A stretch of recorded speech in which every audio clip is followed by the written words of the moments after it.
I think Americans are just more predisposed toward hospitality. And this is helped by the fact that Americans. fridges are often packed with leftovers, so there's just more to go around. On top of this, Okay, this is actually a great argument, my friends. You guys have the portions are so big in America that there is a lot of leftovers. And by the way, am I crazy or this neighborhood is looking amazing where Lawrence is walking?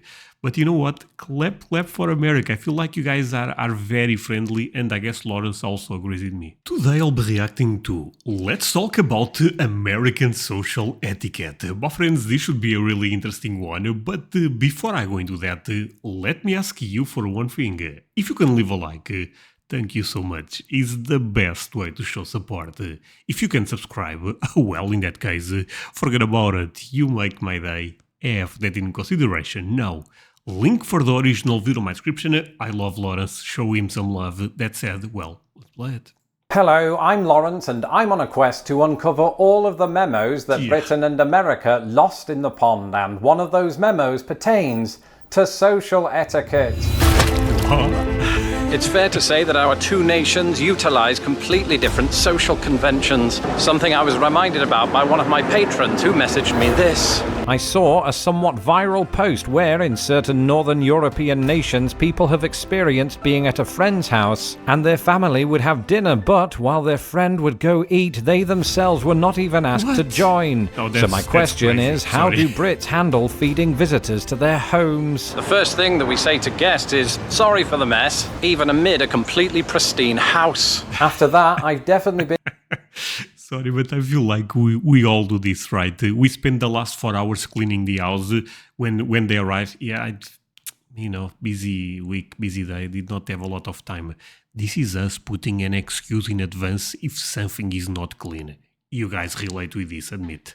been to UK houses where I was invited to eat with the household and others where I was not, and I must say I was always fine with being left out unless they cruelly dangled before me a plate of sausage rolls or pork pies or a Sunday roast. I've just realised I was never fine with this. I think Americans are just more predisposed toward hospitality. And this is helped by the fact that fridges are often packed with leftovers, so there's just more to go around. On top of this... Okay, this is actually a great argument, my friends. You guys have... The portions are so big in America that there is a lot of leftovers. And by the way, am I crazy or this neighborhood is looking amazing where Lawrence is walking? But you know what? Clap for America. I feel like you guys are very friendly, and I guess Lawrence also agrees with me. Let's run it a bit back. I think Americans are just more predisposed toward hospitality. And this is helped by the fact that fridges are often packed with leftovers, so there's just more to go around. On top of this, Americans just place more emphasis on things like family get-togethers. This is often coupled with an open house mentality, meaning that anyone from family siblings to my wife's cousin's ex-boyfriend Braden might also help himself to a third plate of chicken wings. In fact, he did. At such gatherings, I've often heard Americans say something along the lines of, "There's coffee in the pot, knock yourself out." And while that last phrase isn't meant to be taken literally, I think people underestimate how much coffee I'm willing to drink, which brings us on to this. Okay, wait a second. Before we go to the next point, let me say one thing. I find this beautiful, my friends. In my house, if someone comes, I always offer something to drink, to eat. And if I'm actually having a dinner or something, I always ask, do you want some, even if I don't have enough for me. This is not me trying to be, for the camera or something. I actually do this because I think is, it's good behavior. It's been observed by several experts, but also BuzzFeed, that Americans associate having a catch-up with consuming caffeine. And it's true, you'll often hear phrases like, "Wanna talk about this over coffee?" Of course, you might think that this is so cool because I actually believe Portuguese people are very similar to Americans because we also do this. When we want to talk with a friend, sometimes we say, do you want to drink coffee? And we are not talking about them coming to our house most of the time. It's basically let's go to a place, drink some coffee. So you guys also do this. That's really, really cool. British equivalent of this would somehow involve tea, but the more likely candidate from experience is beer. However, Americans have a much different relationship with alcohol, which serves less as a vehicle for casual afternoon chatter and more as an evening social lubricant every now and then. The concept of meeting for coffee fits America's relationship with coffee, which is consumed among Americans at 1.5 times the per capita rate of British people. In contrast to alcohol, coffee helps kick the brain into action, leading to livelier conversations as it stimulates those in attendance. So, coffee is much better than tea. Can we all agree this? That wasn't a euphemism. And while coffee houses and chains are gradually becoming more popular in Britain, they've still got a way to go to catch up with the selection offered up in America, not to mention the coffee sizes. Portugal and the UK is quite different when it comes to this. Tea, of course, tea is a thing and is common, but coffee is king. So very similar to America. You can find the coffee shop everywhere, basically, and not the coffee you may be thinking about, the Starbucks one, but the espresso. That's the small one. It's everywhere, and it's really good. I've often heard that America, despite its association with wealth and material possessions, doesn't like to talk about money. In fact, this was backed up in recent studies that found Americans would sooner fill their conversations with topics such as relationships, mental health, race, sex, and politics than with details about their earnings. It's been a while for Wait, they prefer to talk about politics instead of money? Okay, that surprises me a bit. me, but I'm not sure this was altogether different in Britain. For instance, I never knew how much my British family members were making. Additionally, there was even a Oh yeah, we may have an idea, but we don't know for sure. You know, that's private, basically. time when I myself felt uncomfortable asking people to support Lost in the Pond on Patreon, which you can do at patreon.com/lostinthepond. But it's possible that discomfort around money is even more intense in America, simply because the nation is home to a drastic gap between the rich and poor. Discussing one's income has the potential to make those with less feel bad, whether it is they who are doing the talking or the listening.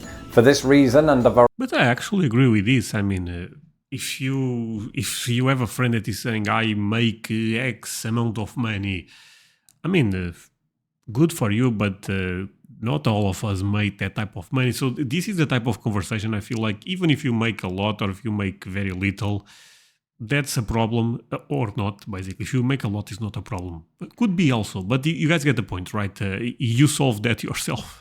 Variety of others, I very rarely had discussions with Americans that revealed either party's financial worth.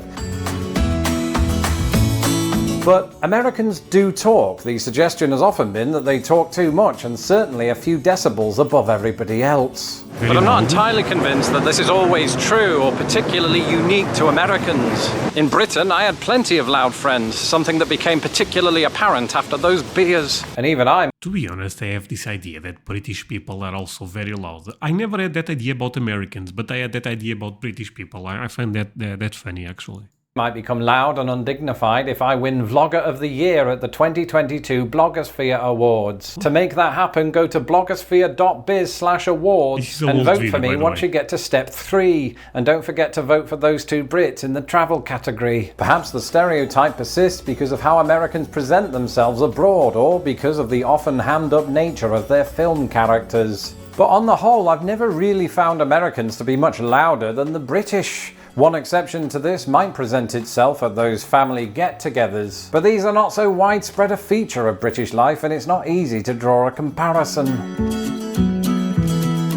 And it's not just volume, it's also the words we use. One weird criticism that often gets levelled at Americans is that they insert like between every other word. Firstly, we should keep in mind that this is a generational thing, right? I mean, it's hard to imagine Abraham Lincoln saying 7 years ago, although it might have helped to pad out the Gettysburg Address, which was surprisingly brief.